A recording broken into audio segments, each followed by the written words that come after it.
Welcome to Tough Love Tuesdays. For those who don't know, my name is Raylan Davis, and this is the brand baron himself, Mr. Tim Beeler.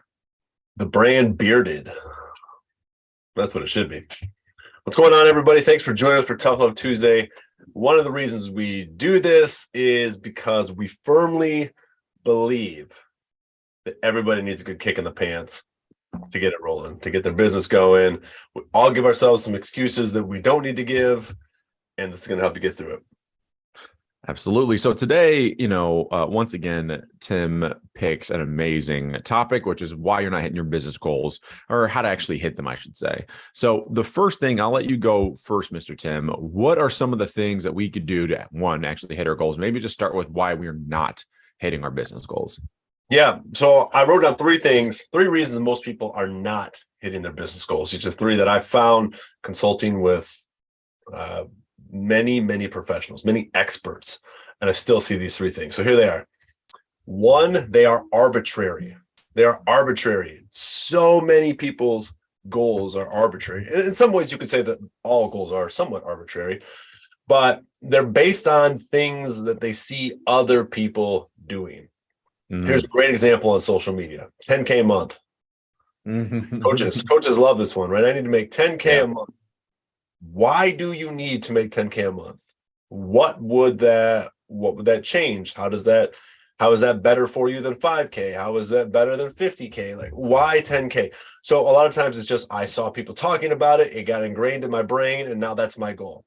Okay, that's fine. But it's arbitrary, because if you made 9K, would your life be worse? If you made 12K, right?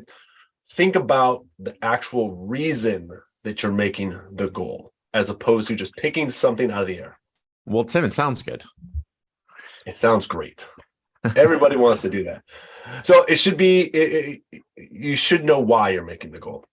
All right, the second reason, it's only a macro goal. And so again, I see this a lot where people have a vision statement, which I am absolutely pro vision statement. But it'll say, like, I want to impact, Chris Do is a good example of this. I want to impact 1 billion people. Or I want to help 1 billion people become creators, or something like that, as Chris does. That's a huge vision. It's awesome. He'll probably hit that. And the reason he'll hit that is because it's not just a macro goal for him. It's not just this big, audacious thing I want to hit. He's broken that down into the micro goals you have to do to get there. Mm-hmm. So if you want to go to, I just went to Phoenix, right? I just saw you in Phoenix. If I want to go to Phoenix, my goal is to get to Phoenix. That's great. Now I either need to, like, am I going to drive a car? Am I going to take a train? Am I going to take a plane? Okay, cool. Now I got to buy a ticket. Now, okay, where's that money coming from? Now I got to book it. I got to pay. Like, so there's things you have to do to get to the thing. So a lot of people just have macro goals that are big, audacious. Not going to help you. Do you feel like the vision statement, is that the vision statement? Would you say that's what's the difference between a vision statement and what I would consider like a purpose statement? Yeah, so I always say, like, the purpose statement, I always kind of joke about it a little bit. The purpose statement is why you put on pants in the morning, right? When you get out of bed, why did you put your pants on? Now, for me, it's because my kids are yelling. But the other reason that I put my pants on is to help people find opportunities to succeed. That's my purpose. That's what drives me behind the scenes, no matter what I'm doing. In a conversation with a friend, working on my business, whatever. Like, I'm always thinking of, like, how can I help them succeed? What ideas are there? What ways can they go, right? So that's a purpose statement. A vision statement is usually more like business centric. So I want to have revenue of 250,000 this year, or I want, there's usually a number attached to it. Yeah, it could be a number, but it also could be like a great way to make a vision statement is like, how do I want the world to look because I was here? So a lot of companies will have these kinds of vision statements where, like, bettering the world through whatever. Tesla, accelerating the world's transition to a sustainable energy, right? Is that what it's something like that. So their vision is to accelerate the transition to sustainable energy. That's a big vision. It's not, there's no number attached to that. But anyways, it's what you want to accomplish. So those are the differences there. And what the vision does is it keeps you focused on where you're going. Mm-hmm. And the purpose is like the engine in the car that's driving the thing. Got it. I don't think we have, I just realized the Elevate, I don't think we have like a vision statement. we have the purpose, but Yeah. like there's not, because here I think when I first started it, that was one of the things like every business needs to do is create a vision statement. And one of the things I kept coming back to was, well, look, like it seems pretty arbitrary to say, like, because everyone says this, I want to help 1 million people do X. Yeah. It's like, why 1 million? You know what I mean? Like, I'm like, I don't know about that. But Yeah. what was your next one? Or do we want to go back and forth? Well, we could let's finish this up and then we'll go into the next one. So my third one, first one was they're arbitrary, second, they're only macro, and the third one, you're letting yourself off the hook. So this is a huge reason why people don't hit their goals. Now, life is life. Life happens. There are things that you can't control in your life. In fact, there's probably more things in your life you can't control than you can control. That's reality. So those things notwithstanding, there are tons of things that you can control and things that you can influence. And what happens is a lot of times, because we're not getting the results we want, or the work is harder than we thought it was going to be, or things came up that we didn't expect, we let ourselves off the hook for going after our goals. Right now is not a good time. I don't have the money for this. I'm busy with this other thing. Just all these things like, oh, I'm tired today. All these things can be understandable, but at some point you need to look and say, am I letting myself off the hook for getting to where I want to get to? Yeah. On that note, like last night, I tweeted about this, but last night I had a long day. I was supposed to work out in the morning. That was my goal. I was going to work out in the morning when I first got up. And then Ronan was sick. My son was sick. And so he didn't go to daycare. And then I had to make sure he was good. He almost threw up, like this whole thing.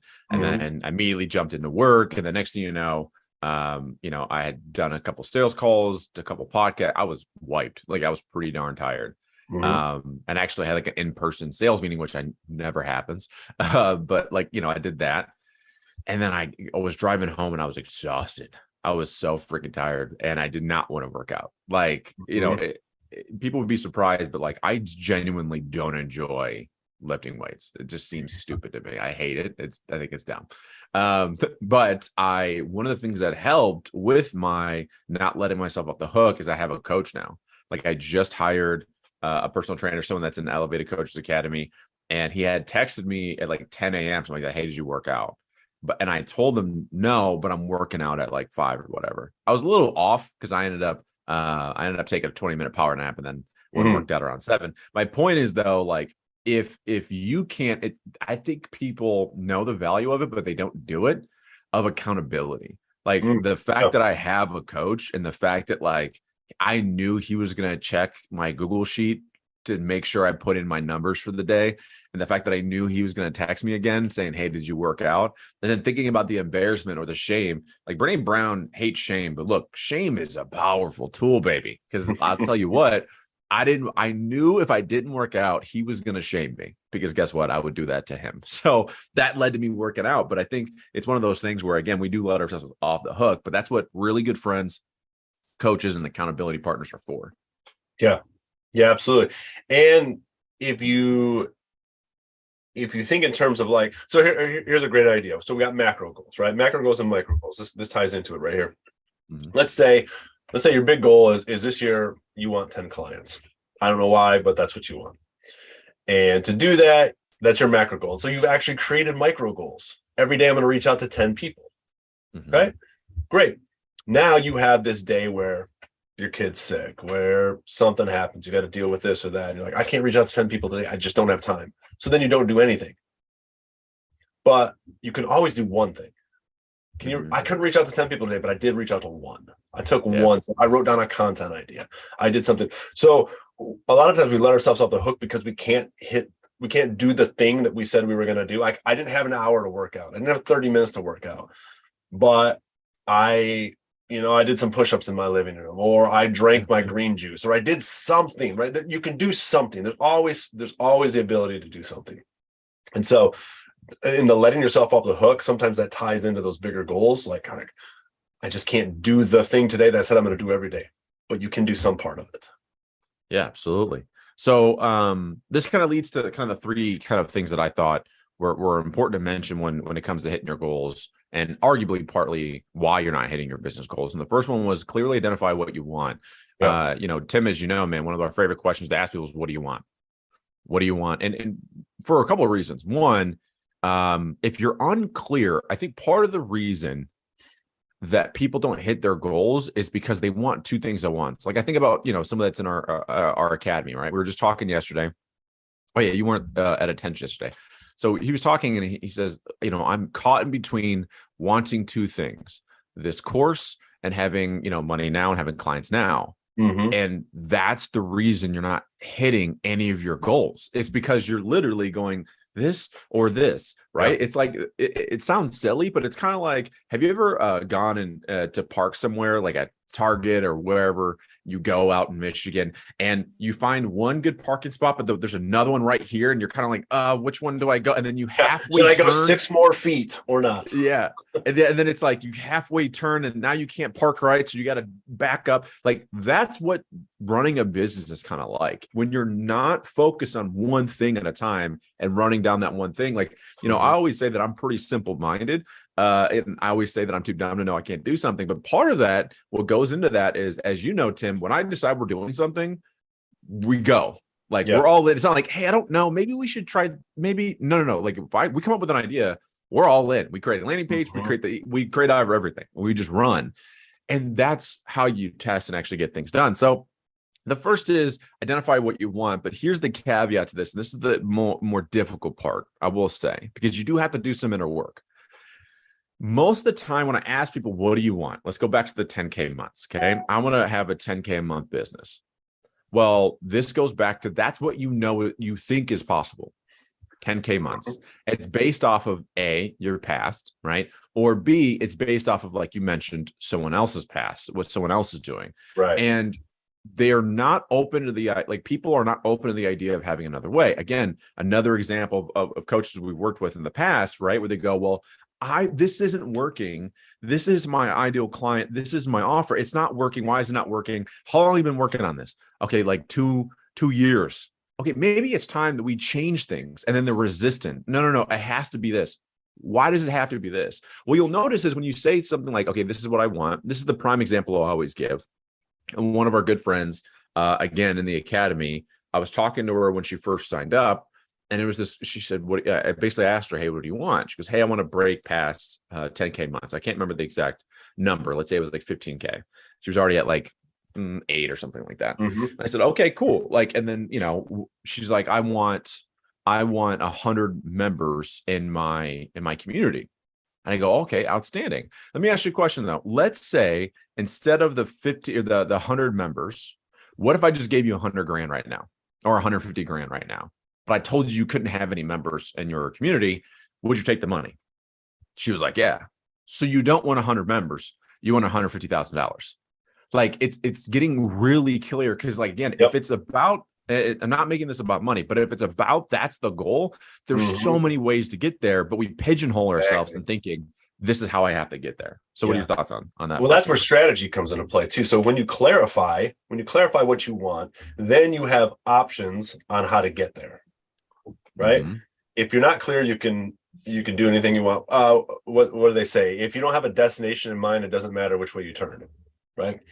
And so that's kind of thing. Once you've clearly identified what it is you want, then you can actually do the back work of saying, these are my options to get there. I could do this, I could do this, I could do this. And then that's when you're actually starting to create a strategy like, well, no, I'd rather have this, or I'd rather do it this way, or this feels right to me, or this makes more sense, or whatever your thing is.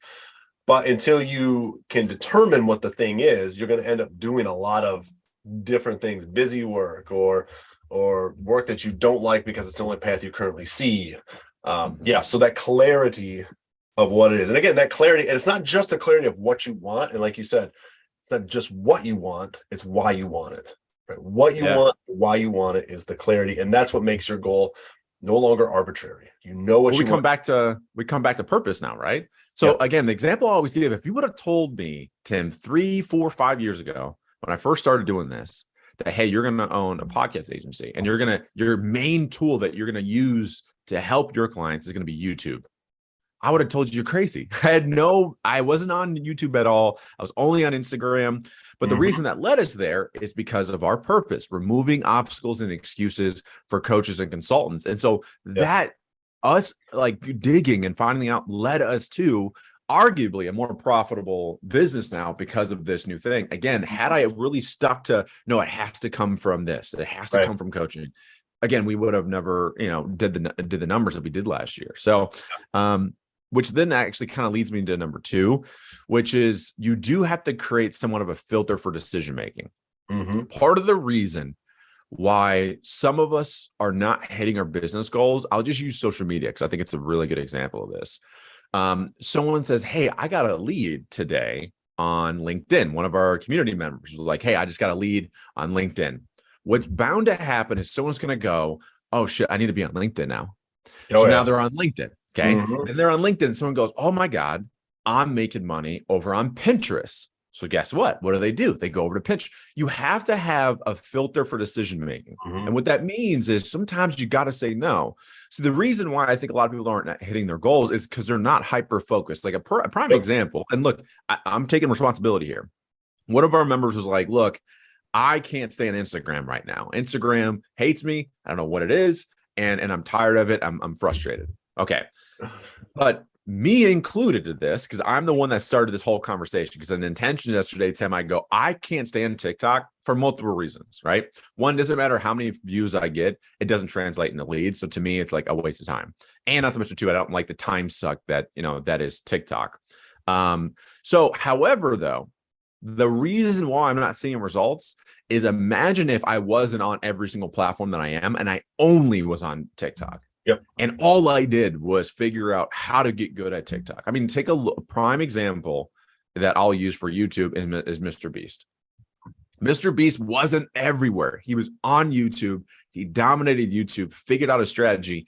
And then years later, he went to things like Twitter and TikTok.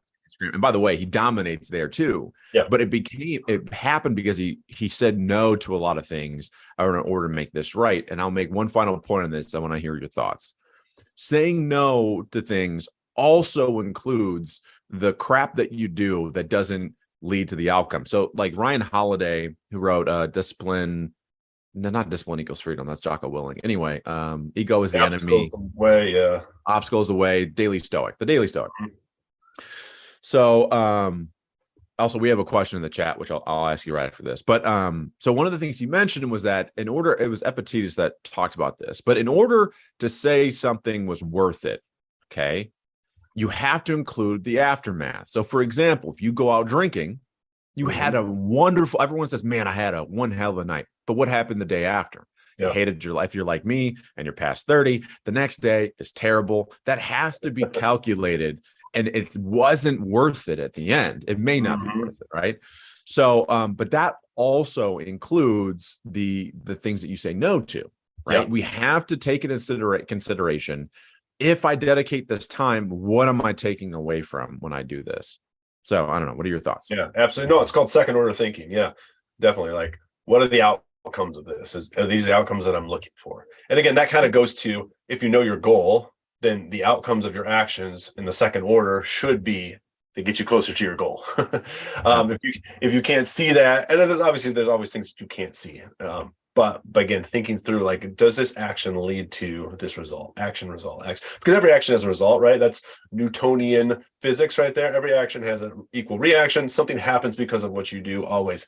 Is it the outcome that you're trying to create? And if it's not, stop doing that action or tweak the action, or whatever it is. Yeah. So here's the live chat question, which I think was kind of funny. It's really good timing. And I don't know if he's just messing with us, but he said, want to know how to achieve business goals like 10K months.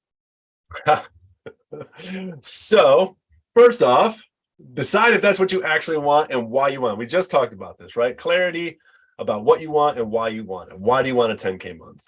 What's it going to do for you? Could you get a 3K month and have a great life? Do you need a 20K month? Like, why do you need a 10K month? If that's what you need, if that's what it is, that's fine. But know why. Know why you're going to do it. And then, like we were just talking about, what is it going to take to get there? What types of things are you going to do? Do you want And so to me, a lot of that comes into like who you are, what's your personality, what kinds of things you like to do, right? So we talk there's lots of things you can do that are like more traditional, right? You can do group coaching, you can do one-on-one coaching, you can do large base projects, you can do affiliations and collaborations. So there's lots of ways to make money. Some are high ticket, some are low ticket, but what it comes down to is like it's that second piece to it. And I was actually just going to hop into this, which is we talked about focus in creating goals, clarity and focus. So there are four things that I think, and we're talking about filtering, are the focus and the filter of your brand. The focus and the filter of your brand come from four things. The four things are the purpose, what we talked about, the vision, where you're going, your mission, which is how you get to where you're going, and then your values. And your values are really like who you are, right? The things that matter to you, the things that are that you don't, what's the word I'm looking for? Oh my gosh. I'm totally non-negotiables. They're non-negotiables for how you act and interact. So once you have those four things, you really have a focus and you really have a filter for what you're going to do. And so, if 10K a month is it, and you look at your values, like this is who I am, these are the kind of things I do. You look at your mission, how am I going to get there? And then you start to ask questions. Am I going to do this, that, or the other thing? Like what thing fires me up? What thing am I really great at? What have I had success at? What have I been too scared to try? Because like Raylan brought up, we have a podcast agency. That wasn't in the plan, right? It made sense for what we were doing, what we were passionate about. For me, I got into branding, not because I'm into branding per se, is because I love helping people find opportunities to succeed. And what I found is when people do the self-discovery work, the self-awareness work, they come up with a lot more opportunities, right? And so that naturally kind of lended itself to this world of branding, because branding is a lot of internal work to create an external result. So I never said, I was like, I'm going to get into marketing and branding because I want to build a brand agency and all this. No, I was just a guy who has a natural kind of inclination to help people discover themselves and then figure out what they can do with it. And so that's branding. So if you kind of go that route of figuring out who you are, what you like to do, and then kind of put that against like, this is the goal of where I'm going to get, you'll start to see different opportunities for how to get there. And none of them are inherently right or wrong. Do you want to have 100 people in a group giving you $100 a month, or do you want one client giving you 10,000? Yeah, some of it is where you're at currently, right? What do you have access to? I don't think you can just hop on the internet and start to work with, an NBA star or something and get huge ticket, right? You might have to work your way up to it. You might have to start lower. You might, I don't know. I don't know where you're at. But when you kind of think those things through, you can see a pathway to where to getting to your goal. So in the macro micro conversation, you could say maybe the macro is 10K months. That's where I want to get. Okay, well, write down some things you can do to get there, and then look at them and say, this one really makes sense. Like from where I'm at right now, I have access to this. This one's a stretch goal, and I want to try for it. It might not work, but it feels right. It feels better. There is no formula for it. So here's kind of my take. I'm making this like super simple. Now, obviously, like there's a way you can go about it where again you follow your purpose. I think the better option of getting to your 10K months is going to be a result of what you just said. Follow your purpose, become a master at your skill set, and as you go, you charge more. But for those that are like, nah, Raylan, nah, Tim, I like to do things the easy way. All right, here's the easiest way. Figure out what you could do for $1,000 a month. Figure out what service / coaching you could provide for $1,000 a month. And that would give them a good return on investment.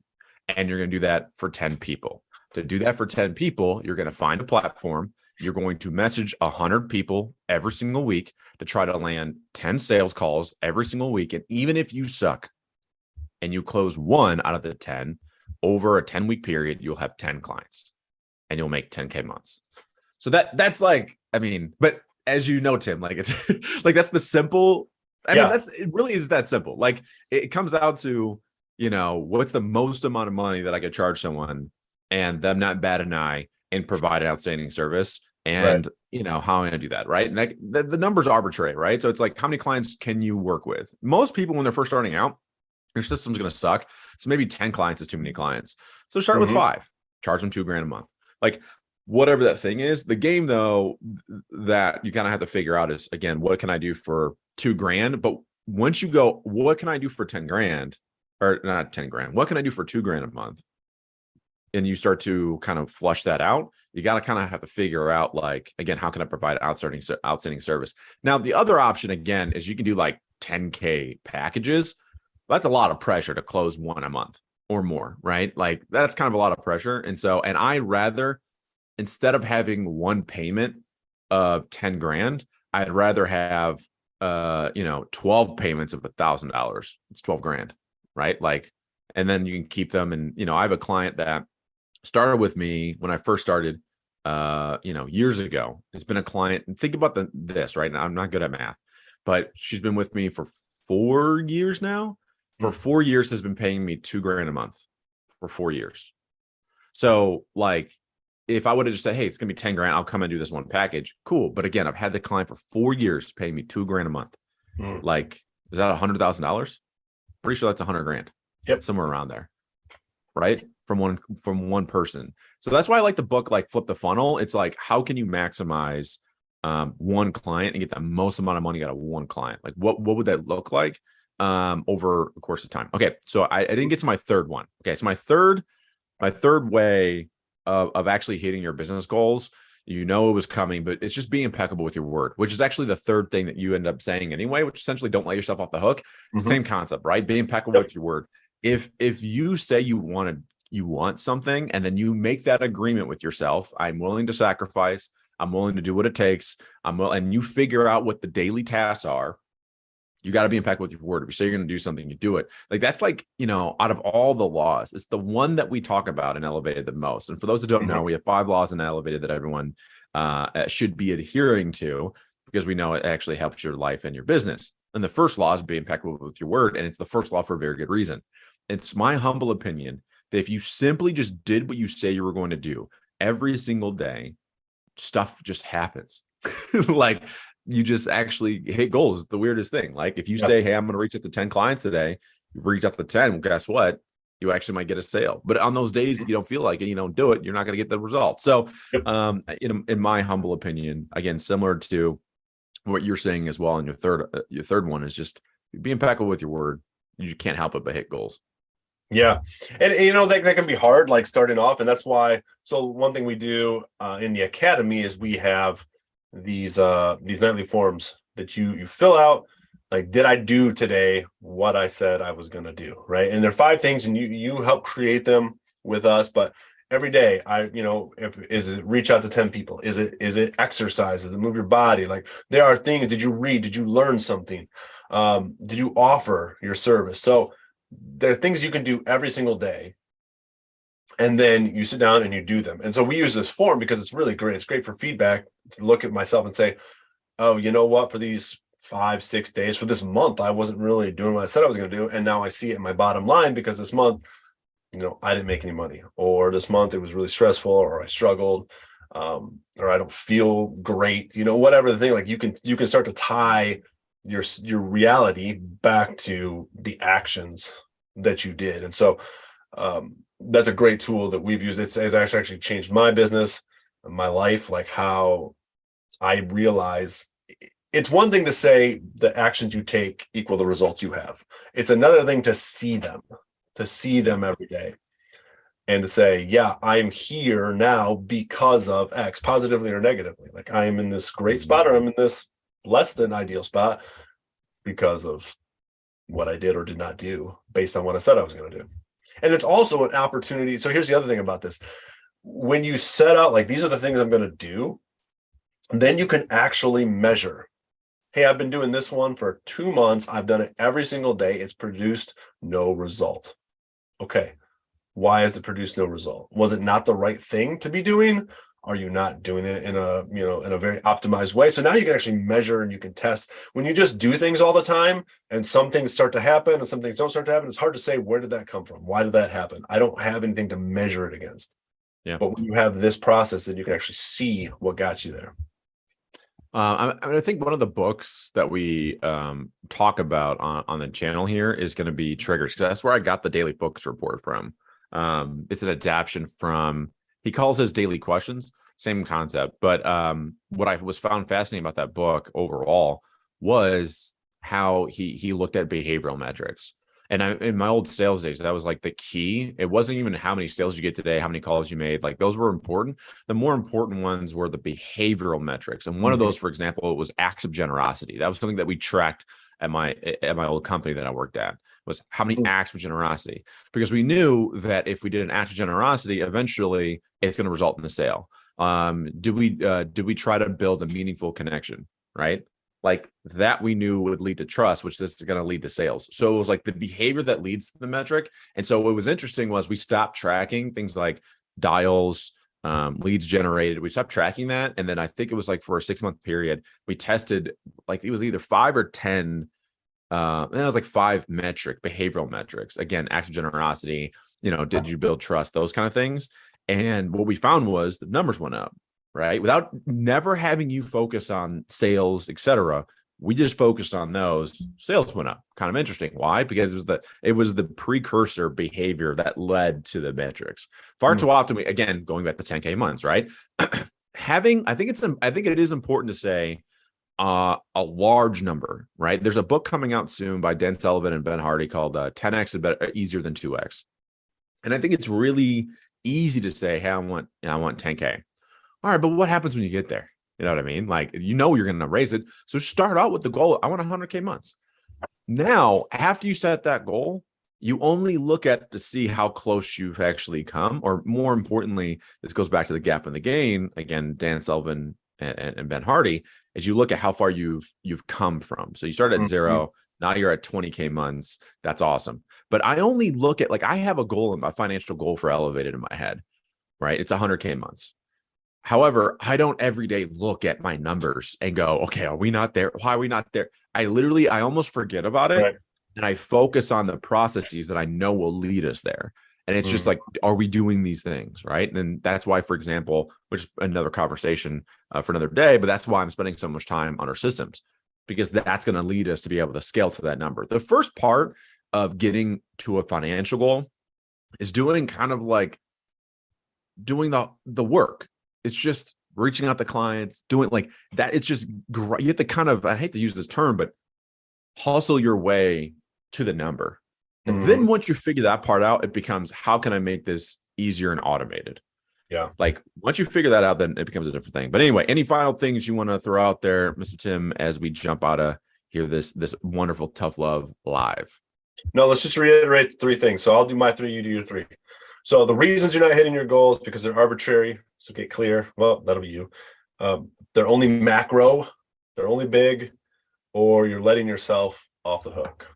Raylan, how do you get to hit your goals? You hit your goals by clearly identifying what you want. You create a filter for decision making. What in the world are you going to say no to? This is probably going to be your purpose statement. If it's not aligned with your purpose, don't do it. And number 3, be impactful with your word. Just fucking do what you say you're going to do, and you may just hit some goals. That was Tough Love Tuesday live. We're back next Tuesday with another amazing topic. Obviously, if you're catching us on the replay, make sure you subscribe, hit the like button, do all that stuff YouTubers say to do. And in the description below, I'll have some tools that can help you grow your business. Tim, as always, you're the man, and I appreciate you being here, sir. All right, let's go. All right. So here's the awkward